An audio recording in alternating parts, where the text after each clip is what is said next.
Welcome to A Scrap Life, a podcast solely focused on the hustlers, grinders, operators, and business owners who live and breathe the scrap metal industry every day. We are the original recyclers. No suits required, just guts and hard work. Here is your host, Brett Eckhart. All right.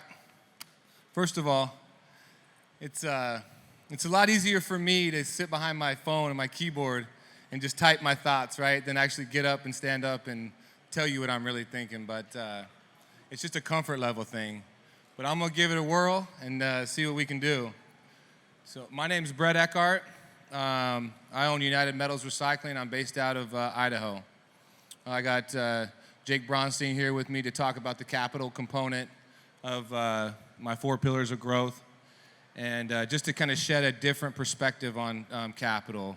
He went about it a different way than I did, but I think that the goal here is to bring you some sort of value, something that you can take away for your own company. And so I really like his route because it's different than mine, so I want him to just kind of touch on it and speak to it.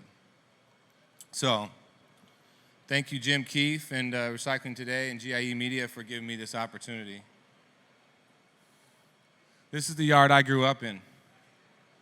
This picture was taken in 1983. I was born in 1981. This is the yard my dad grew up in. And a lot changed. As a matter of fact, we actually used to be on this side of the street, and we got kicked off because we couldn't pay our bills. So then my dad made a deal to move to that side of the street because the rent was cheaper. So that's kind of how it started for us. I grew up in this yard. I mean, since I was a kid, I'd come down. That little office right there is where I watched all my Saturday morning cartoons.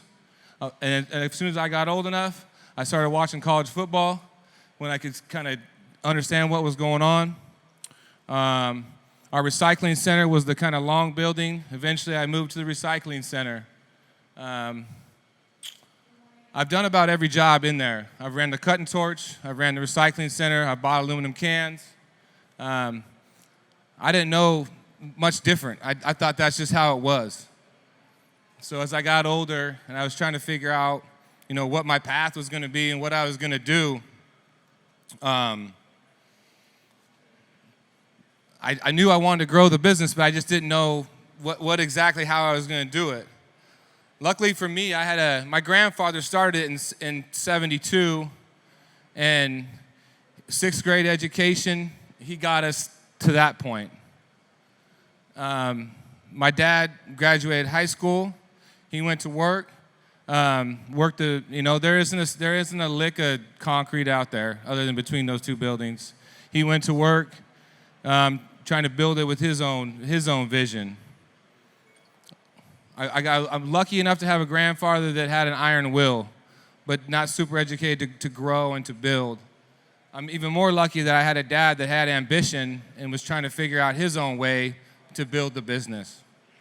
So in 1997, after 3 heart attacks, my dad had enough with my grandfather, and he was ready to do something different.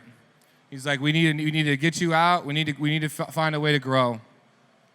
And at that time, he had started building a relationship with a company called Schnitzer Steel. Schnitzer Steel in 1997 was a privately held company. They weren't a publicly traded company. So 1997, 2 guys from Schnitzer, Terry Glukoff and Jim Goodrich, they made a deal with my dad. They had just put a mega shredder in Portland, and they were trying to grow their footprint to grow their business. They were setting up joint venture partnerships throughout the Northwest. So they came in and they made a deal with my dad. They said, okay, we realize your family's in debt. You have no money. My dad didn't make any money. My grandpa couldn't afford to pay him. There was no way to retire him. So they said, what we're going to do is we're going to buy 50% of your business. And you guys are going to be the operating partner. So they gave my dad $500,000. He gave it to my grandfather, exited my grandfather.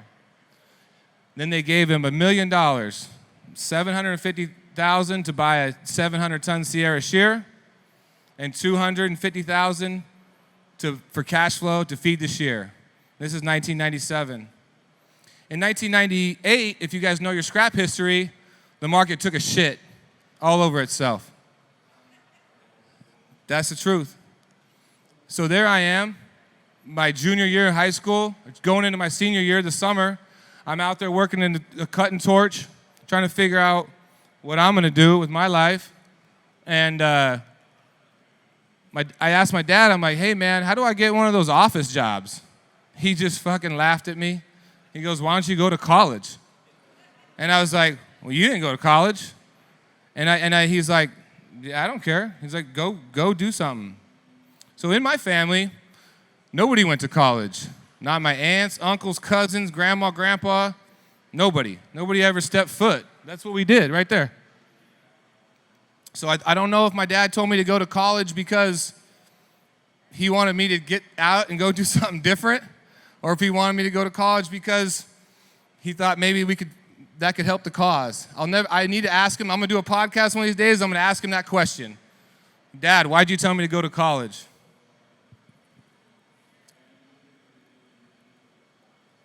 So I went to college. Luckily, I kind of caught a little bit of a growth spurt my sophomore year of high school, and I was a decent football player. I wasn't very fast, but I had a lot of heart. So I went to college, and then I went back to college, and you see the rest to a certain extent. I'll go through my notes. I made some notes to kind of go through this.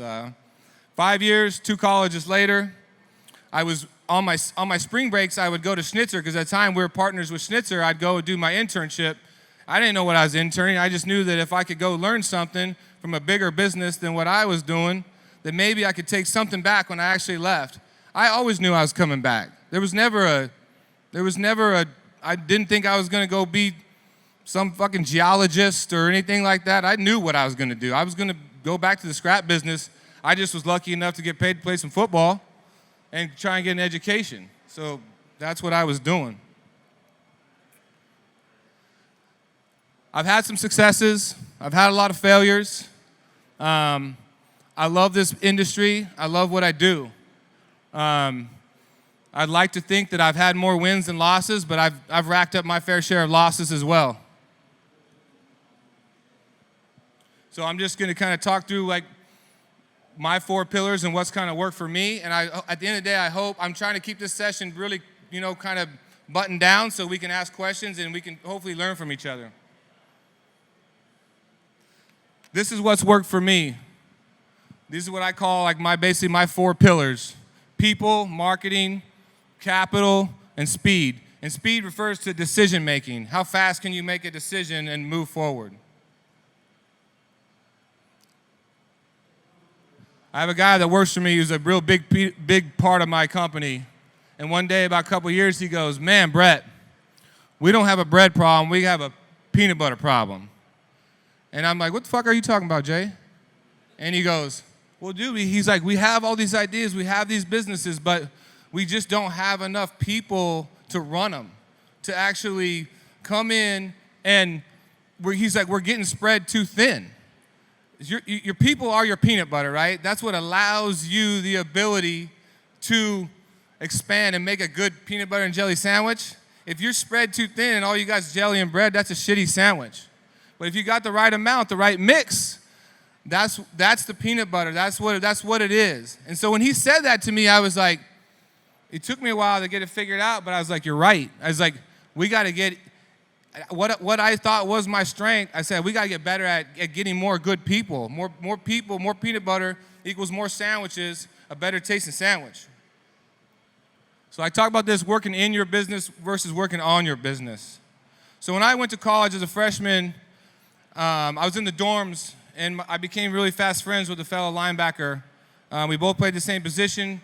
He was from Idaho. I was from Idaho. We were playing ball in Oregon, and I started recruiting him to come back to the family business, which you saw what the family business was, right? I didn't know what I was recruiting him to do or what I was recruiting him for, but I started recruiting him like, hey, man, I got a business, and I want help, and I want to grow, and we got a good opportunity, and I think there's something there. And so we talked. So for 5 years, I was recruiting him. in those 5 years, him and I used to road trip up to University of Idaho and to meet his best friend, which was, his name is Brett Buxton. I started recruiting him. I didn't know what I was recruiting him for. I said, hey, I got this family business out in Idaho. I think we got something here we could build. Long story short, like, the guy that I was recruiting, he's now the president of United Metals that I went to college with. It took him a while. He ended up getting divorced in 2009. He called me up and said, I need a job. I said, I got a job for you. It took me a while, but I finally got him. The guy that we used to go visit up at University of Idaho, he left University of Idaho, and he now is my commercial manager. He was managing nurses, like nurse schedules or something along them lines. He now manages a commercial business for all of our companies. I was thinking about starting a storage business a couple years ago. I had a banker who was smart as a whip. He's a CPA, and I was like, man, I got this storage business I've been hatching on. I started recruiting him. I'm like, hey, you know anything about storage? No. But you know math, you know banking, you know all the stuff? And he said, yeah. And I said, I got something for you. My CPA, I met him at a bar. He went to high school with the guy I went to college with. He went to high school with the guy that went to University of Idaho. He was working at Micron doing like checking chips. And I said, dude, you're good at math. Like, you're pretty smart. And I said, I think I got something for you. And I was in the office with my mom doing the accounting, and I fucking hated it. Like, I'm just sitting there doing math, doing numbers, receivables, payables, and I was like, dude, I can't do this, but you can. I said, come on. Nick Snyder right here, I went to high school with him. All the social media, all the marketing that runs through Nick. But what nobody really talks about is Nick started in the recycling center running cans for a year. And he just wanted more. We brought him up. What's the next step? We put a yard in Boise. I said, you want to run the yard? He ran that yard. What's the next step? Like, we started to do marketing. We started to buy.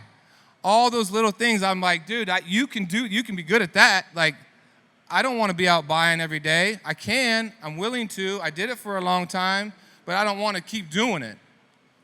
He's fucking good at it. I had an idea to start a tire recycling company. The guy that started a tire recycling company with, I met him on LinkedIn. You guys don't want to know why I pound LinkedIn so hard? That's why. I started a whole business off a guy I met on LinkedIn, and it's not a terrible business. Really what it amounts to, if I'm honest, there's a certain amount of ego that goes along with you running your business and saying, yeah, this is what I'm really good at, right? I think my superpower is I don't think I'm good at much, but I know I can find somebody that's really good at certain things. If you've never read the book, Ego is the Enemy, it's written by a guy named Ryan Holiday. It's a must-read. It's probably a 200-page book. I mean, that to me is like one of those next level, like makes you think about things a little bit different. It's a great book. I highly recommend it. I always pay, my favorite books and my favorite documentaries are watching people build something, their careers, their business or whatever. And I had always noticed that the guys that built the biggest businesses weren't necessarily sitting there grinding them, doing every day. They were working on trying to find people that could help them build it. I don't want to necessarily run a dictatorship. I want to run businesses where I can involve my friends, people I like to drink beer with, people that are just good humans, and that we can do business together. Going through my notes. But at the end of the day, you have to lead by example. You have to get people that have low egos as well and say, because they have to be willing to train more people. That's how you basically create more peanut butter, I like to say, right? Is if you have high ego individuals, they will never train anybody because they don't want someone to take their job. They're afraid somebody's going to take their job. But if you keep low ego individuals, they don't care who gets the credit, but they love to win. Like, we love to win. Like, don't ever get it twisted. I want to win. Everything I do, like, I'm going to bust my ass. That's the truth. But there's a difference between wanting to win and having a high ego and making sure that you get all the credit and you only win.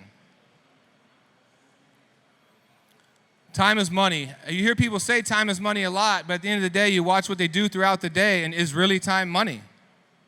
How many people do you know that actually spend time doing something that they could either have somebody else help them with, or they could be paying someone less money to do to free up their own time? And time is my biggest thing. Money I can make more, but I can't only create so much time. I value time more than I value money. I'll find more money, but can't find more time. So did people here like to gamble? I like to gamble. I guess that's the nature of being an entrepreneur. I appreciate a good bet. Like sports bets, whatever, I'm in. Not big bets, but I enjoy it. I'm betting on people, that's probably my best bet. I believe the ultimate bet on yourself, and I was talking to my friend Chad Ellerbach. He's the one that helped me clarify this the other day. He talked me through it. He's like, Brett, you bet on people. And he's like, your willingness to bet on people is actually, if you twist it around, that's the ultimate bet on yourself. You're betting that if you can free up that amount of time, that you're smart enough or you can figure some shit out to grow your business, then your bet on people is actually a bet on yourself. You're saying, I'm going to create some time, I'm going to figure it out, and I'm going to create more opportunity because my eyes are going to be a little more open. I'm going to be able to see, versus a 2,000-foot level, I'm going to see from a 10,000-foot level. I'm going to see where the opportunities are or where my options are or where my weaknesses are, and I'm going to fix it. I'm going to perfect it. So thank you, Chad. That really clarified that for me. Marketing. Early to bed, early to rise, work like hell, and advertise. If you haven't watched the Arnold Schwarzenegger documentary on Netflix, the 3-part, man, that's the one. It's worth the, 3-4 hours of your time, whatever it goes through.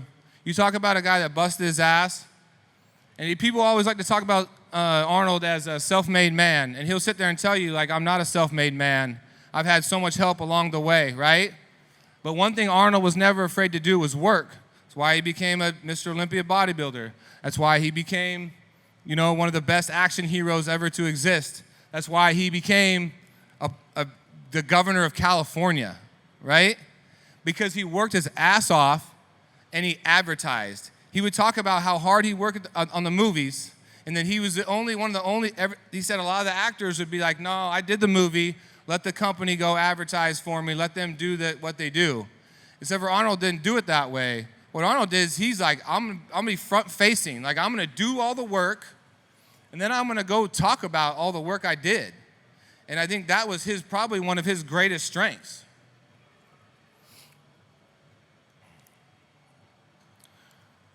So if I was to stand up here and basically tell you, hey, I'm 3rd generation scrap, my grandfather, then my dad, then me, and then just let you fill in the blanks, you'd be like, oh, that guy, you must be nice. All this money to grow your business. You went to college, you must be like a frat kid. The path must have been just nice for you, right? But if you start letting other people fill in the blanks for you, let them fill in the gaps, that's where you go wrong. It's important for a person like me to tell you my story because I'm a lot more like you than you probably would think, right? And I'm probably maybe even had it rougher than some or easier than some. But at the end of the day, it's still me, it's still my story, it's still me being authentic to what I'm about. That's why I'm consistent in how I tell it. Don't allow other people to fill in the blanks for your story. Don't allow other people to tell it for you. And don't bullshit. Because one thing about this industry, I will say, is we're good at sniffing one out. We deal with them all day long. We deal with people trying to pull one over on us all day long, whether you're a mill buyer or a scrap buyer or a consumer or a seller, whatever it is. We deal with salespeople. We deal with people trying to bullshit us all the time. Our radar for that is up here. I feel like, at least for me, I could sniff it out, right? So if you start bullshitting and you start trying to tell a story that ain't your story, you start trying to act some way that you're not, that to me feels like one of your bigger detriments. Because then whatever you say, nobody will believe you anyways. So then maybe when you start telling the truth, they might be like, yeah, whatever, that guy's full of shit. Consistency. Consistency. Consistency. In 2019, I started posting stuff on LinkedIn. I didn't know what I was doing, but I knew I was going to commit to posting some stuff about my business. This is what I'm doing. This is what I'm trying to do. And here's what I have going on. That same year, John Sacco called me up and he said, hey, man, I had bought a couple pieces of Sierra equipment. He goes, dude, I started this podcast called Pile of Scrap. I'd like you to be on it, and I'd like for you to tell your story. I think you have a good story. And I was like, dude, I'm not doing a fucking podcast. I'm not doing anything with my picture, my voice, or anything. Like, I'm just not going to do it. And he's like, no, dude, come on. I think you would be good at it. And I was like, I'm good. Keep in mind, I grew up in a family where we never took a family picture. My whole life, my dad refused to take a family picture because they said, every time we take a family picture, somebody dies. And I was like, all right. So we never took a family picture, ever. Until I had my first son, and my grandpa was about to die. My dad goes, hey, let's take a family picture. And I said, you're setting this up. Like, you know he's about to die. Like, he goes, well, I know, but it's going to be 4 generations. So we took the family picture, and my grandpa died. He's like, I told you. That's what happens. But that's the true story. I mean, at the end of the day, like, I decided, I was like, you know what do I have to lose? I'm just going to do this. I'm going to do the podcast. I'm going to see what happens. I'm going to have the conversation. I'm going to tell my story, and I'm just going to put it out there, right? I decided the true FAFO. If you don't know what that means, it means fuck around and find out. See if it's going to work. I don't know.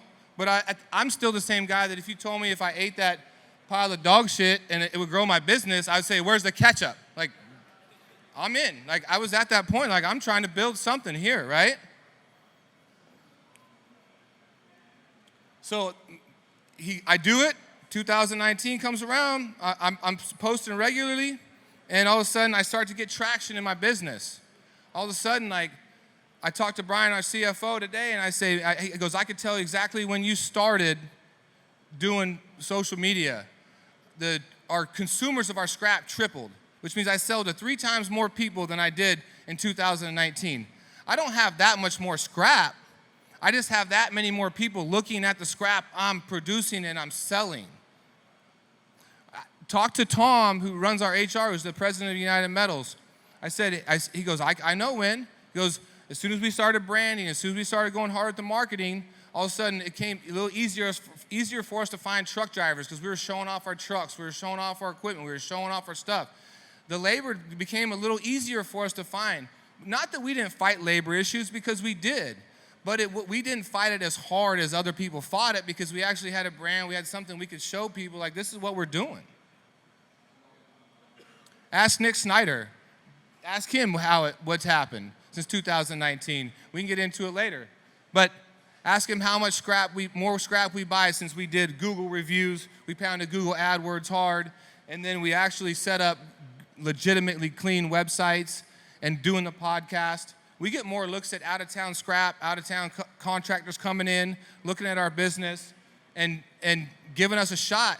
Not because we're the biggest recycling company in Idaho. I got a fucking shredder 20 miles away from my main non-ferrous yard. They're bigger than me, but I guarantee you I get the first look. I at the very least, get a seat at the table, which is all most people can ever ask. Is like, I just want the opportunity to quote it. If I get the opportunity to quote it, I can prove out the customer service, I can prove out the business model, but I just need an opportunity to quote the scrap, and I think I can win.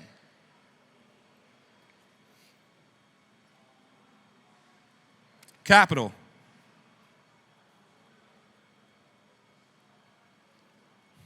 Real quick, I want to touch on this. The what if you don't. I don't want to leave that out. You don't have to do it. I didn't do it for a long time. I probably missed the Instagram boat or the Twitter boat or whatever that is, right? But I eventually caught on. I started to figure it out. You could not do it, and you don't have to do it. That's fine. But I fucking guarantee you this. If your competitor down the road does it, and they're good at it, like, you guys know the market right now is tight, right? Our supply is off, let's say 25, 30%, give or take. Like, that's just roughing it, which means the market share is like this. So which means your market share, if it comes down in sync, is you're buying less scrap. The only way to keep your market share like this is to take somebody's scrap. That's the only way. You have to widen out your market share within a shrinking market. So if you don't, that's fine. It only takes one person to do it, and all of a sudden, they're going to take your market share, which already is tight to begin with. So I always say FAFO, it cuts both ways. Like, FAFO if you do, and FAFO if you don't. Like, maybe nothing happens, maybe something does. Capital. I want to touch on this, and I have Bronstein here to go through it, because he's done it a little bit differently than me. My biggest thing about capital is nobody likes to talk about it. But I think in our business, because of the crowd we have, I mean, we have probably the most creative deal makers in the game. Buying scrap, doing what we do is creativity. I mean, not every deal is a clean cut. You're not Walmart selling 99-cent pound bananas. Like, it's 99 cents, you're not negotiating, like that's the deal. Like, everything we do all day long is negotiated. I mean, we're negotiating our door, delivered, this price, that price, you know. I mean, the list goes on, right? So it goes back to your ability, when you're trying to grow your business, whether you're a small business, a medium-sized business, your ability to be creative. And I'm gonna walk you through on my end, like the deals we've done, like just give you like the highlight version, because I don't care if you know how I did it. I'd rather you know how I did it. And then hopefully you guys can say, yeah, that makes sense, and I can do something with it. I'm definitely not a CPA, so everything I've ever done financially is either I've got good advice or I've just tried to get creative and find a way to do it.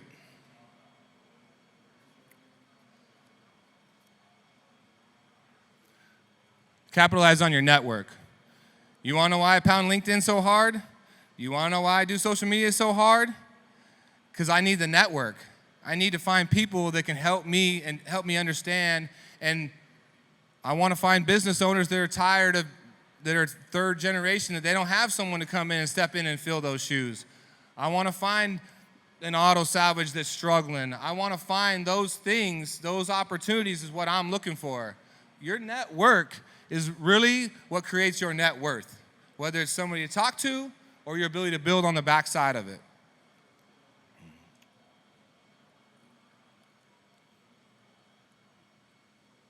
So in 1997, that's when my dad partnered with Schnitzer Steel. So I graduated in 04, my undergraduate came back. In 06, I had bought a house in 2005. I went and refinanced my house. The housing market was heating up. I went and took out a $100,000 home equity line out of my house, and I got the guy in Gooding, Idaho to carry the note. He was about to retire, and I said, hey, I'll give you $100,000 down on your yard and your equipment, and you put me on a 10-year note, and I want to buy your yard. He was open 6 months a year. I said, I'm going to open it up full time. That was my first deal. I didn't know what I was doing, and the banker probably was wondering why my kitchen didn't get remodeled, but I figured out a way to buy another yard. Now I'm up to 3, right? 2010, I had an auto salvage across the street from me. His son wasn't very good at his job.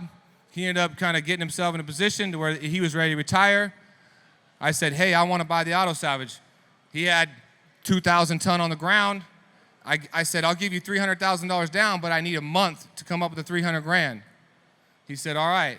So we made the deal. I went in and crushed $250,000 worth of cars out of the auto salvage, probably some good shit that I could have sold parts off of, but I needed 250 to match my 50 to get the 300, to get the down payment, to get the deal done. That's how we bought that one.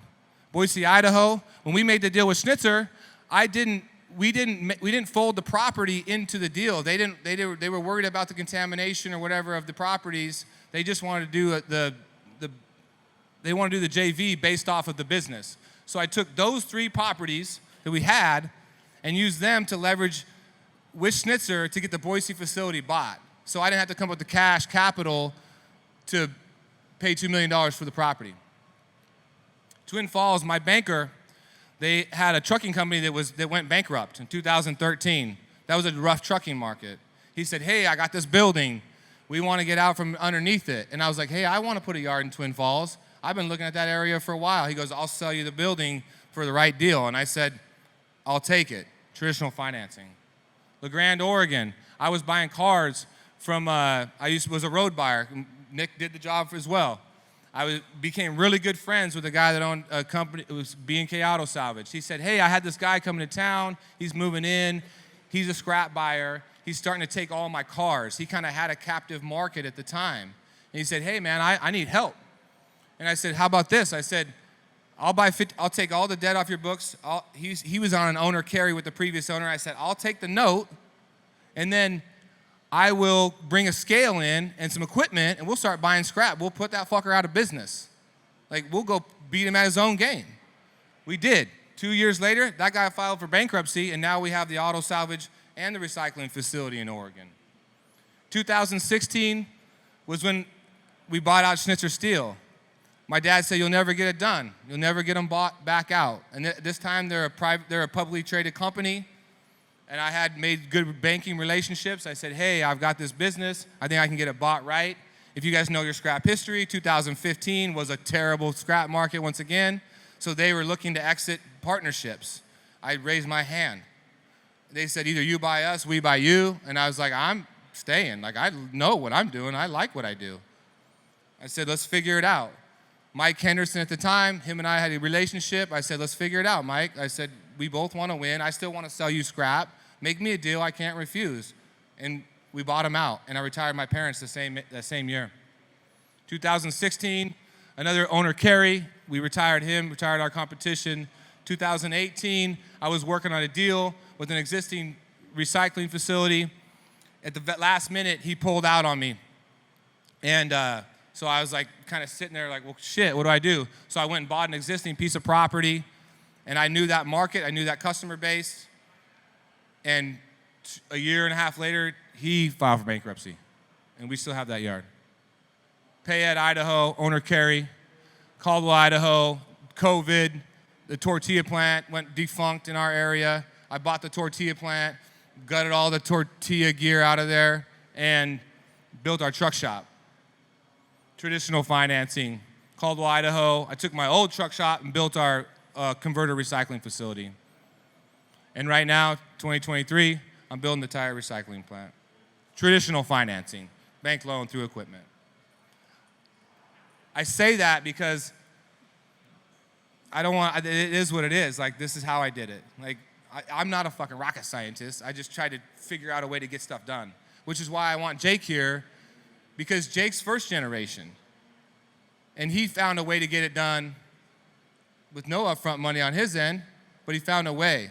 So Jake, I want you to speak to your side, just give him another perspective. Hey guys, I'm Jake Bronstein. I own Maryville Metal Recycling and Benton Metal Recycling. So, how we met was in 2019. I knew I wanted to start a scrap business. I worked for someone else in the Chicago market, and it was a great time. I learned a lot from him, and he worked really hard. And I learned that business from the ground up, but I didn't agree with the way in which he was running it, and it was more like a father-son relationship. And you know how those go sometime in the business. We definitely had some fuck yous and actually got into a fist fight, but loved each other at the end of the day. And so I went out on my own. So in 2019, I decided to write a business plan. And then I went out and I secured capital before I selected my site. And then by 2019 in the summer, we bought a site, and I was still going on through this capital raise. So we weren't sure. We did a conditional use, and we had to get the property rezoned in Northwest Indiana. And I wasn't sure if it was going to go in, but we were going all in. So by the time we even did it, we probably had $100,000 into this thing, and it was just a bet. By the end of the summer, we got the conditional use for a recycling facility, and then we were all in. And we were actually going through the capital raise as we were going on in this construction process, and it was stressful as fuck. We had cost overruns. We had to demuck the site. We had to bring in new dirt. It was stressful. We were probably over cost by 10%. And then in March of 2020, we opened up, and that was the height of COVID. And I said, oh, fuck, I just lost millions of bucks. But the way in which I did it, because I went kind of the venture capital route and private equity route, was that we just all did a capital call and we put more money in. And we did it throughout. And we had to do several capital calls as we grew. Because what happens when you grow your business? You need more money, you need more equipment. Especially as the price started to recover, and in basically going through the summer as COVID restrictions released, going into the third quarter, scrap really started to flow for us. And so that ability to work through these deals and create instantaneous liquidity as we needed to, at a high cost of capital, allowed us to grow and put us in the position that we were today. So then in 2022, I was approached in April by Imperial Group out of Chicago. They wanted out of the retail business. They had a yard in Southwest Michigan, excuse me, and they wanted out. They wanted nothing to do with it. But I only had until December of 2022 to get the deal done. And it was a sticky deal because the site was contaminated. So we had benzene, they had an oil spill, there was a underground tank in one facility. And so again, we had the balance sheet at that time to do traditional financing, but in order to get the deal done, in order to get it at the right price, we again raised money to do this and closed on time. And so our ability to be liquid and to create financial structures allowed us to expand and to basically scale our business and to take advantage of this. Being able to close the deal and have a timeline on it really allowed us to have some bargaining power because they knew that we had the capital because we did it once before. So they looked at us as a serious capital partner and a buyer. Imperial's a big group. They could have said, go fuck yourself, but they didn't. And so at that point too, you know, given the environmentals, we really wanted to get the deal done. The operator, kind of what Brett just talked about, he was 67 years old. He was going to leave and get in his RV and go around the country and do his thing. So again, speed and capital and liquidity helped us, you know, really get a good deal on it. We got it at a discount. We negotiated it down by $1.5 million from what they originally asked. And I just said, if you want speed, you want liquidity, you want to close on time, you can't have your cake and eat it too. So having the liquidity and the ability to close on deals sometimes at a higher cost of capital might be disadvantage, right? Because it's going to compound. You still have to pay interest right on it. It's a high cost of capital venture and private equity. So you have to really be able to produce a good return. But at the same time, if you're able to be liquid and be able to execute, you could get assets at a really good discount at a good price. And that's how you make money in this business, is that you need the volatility, you need the liquidity, you need the capital in order to do something. And so I think from our positions, and I think Brett and I have a similar philosophy, is that we really want to have the capital on hand, be able to leverage our balance sheets, whether it be traditional financing or making capital calls or private equity, to be able to grow our businesses. I think nowadays, as we get into this next cycle, 14 to 16 months, there's going to be a lot of distress opportunities. You know, when you're talking about fixed costs from a operation, right, and you're a shredder or you're a larger facility, right, if your volumes are down 30, 40%, you're not making fucking money. I don't care what you say. And so at a certain point, you know, whether you're upside down on your bank loan or that line of credit's receding because your inventory, assessment's going down. Anyways, if you're getting squeezed on both ends, there's going to be opportunities.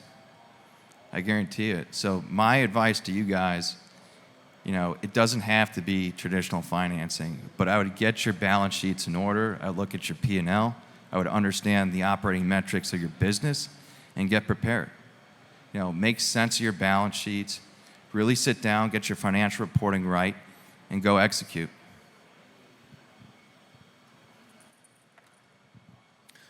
Thank you, sir. Like I said, I mean, he did it different than I did, right? And I think there's a lot of ways to skin the cat. I really believe that. It really is just a matter of if there's a will, there's a way. If you want it bad enough, and whether you want to build your first scrap yard or buy your 20th one, there is a way. I don't know how many of you guys sat here and listened to Sacco yesterday with Adams and the big boys of our world, right? All those businesses started out right here, at one point or another. And I have no desire to have 200 scrap yards. I don't even have a desire to have 100. I just want the ones I have and the geography that I'm in to be successful. I want to build quality businesses, especially in the recycling industry, that I can count on and that I can provide good jobs and I can provide good opportunity for people. I don't need to be the biggest. I just want to be the best. So the last pillar of growth for me is speed. I wholeheartedly believe in speed. Probably because when I was playing football, I didn't have much speed. All I had was just a willingness to run into the wall harder and more times than most people did. So I had to rely on heart because I didn't have much speed. But having spent 12 years, me personally being partners with Schnitzer for 12 years, I learned the difference between a big company and a small company. Your competitive advantage as a small, medium-sized company is your speed. Bar none. We could do deals as a family-owned company where we would buy the property, get it set up, and then lease it back to the main entity because we could go get the deal done right now. We had that advantage. We didn't have to take 10 conference calls, do 4 business plans, and then figure out for 2 years. Because if we would have taken that long, that deal would have been gone. And that's our biggest advantage as small operators is our ability to make it happen right now. It's how you buy scrap. It's how you buy a business. It's how you hire somebody that you run into. You're like, man, you're good. Like, I can hire you right now. Like, you don't have to wait 2 weeks. Whatever you want to do, give your employer 2 weeks, but I'll take you right now. Our speed is our biggest advantage.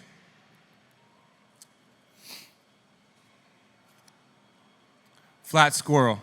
I was sitting there one day in my office. I was looking at the whiteboard, and I was trying to figure something out. My dad just walks by, and he goes, "Don't be a flat squirrel." And I was like, "What the fuck are you talking about?" And he goes, and that was my dad's nice way of saying, like, make a decision. Like, this goes back to speed.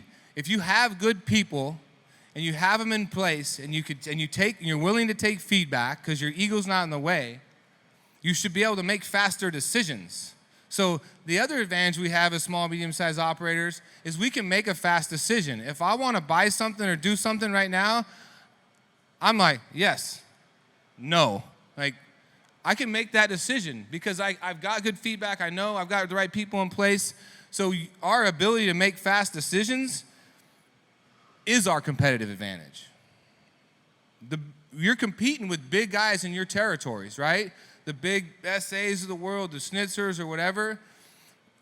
I would much rather compete with those guys than someone my size. The big guys, I can beat them on customer service. I can beat them on a lot of shit. They might be able to outprice me, but you ain't gonna out-hustle me. Use your competitive advantage.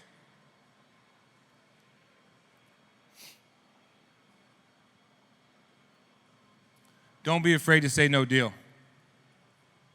It's a tricky balance, right? Like as soon as you start creating yourself opportunities, you're growing, you've got people pitching you deals, and you got, oh, I could do this, or I could grow here, or I could do that. Probably your biggest opportunity for growth is your ability to say no, which is like a weird way of saying like not every deal is the right deal. Not that it doesn't look good on paper and not that it couldn't potentially do something for you, but I get pitched a fair amount of deals and I'm like, no. Because if it doesn't fit in my wheelhouse and I don't have a clear competitive advantage somewhere along the lines, whether it's geography, logistics, people, something that I have that gives me like 2 of the 4 steps I need to get to the finish line already in place, I'll say no. The ability to say no is as crucial or more crucial than your ability to say yes. And a lot of that comes back down to your own personal time, right? Like I told you right now, I value my time more than I value money.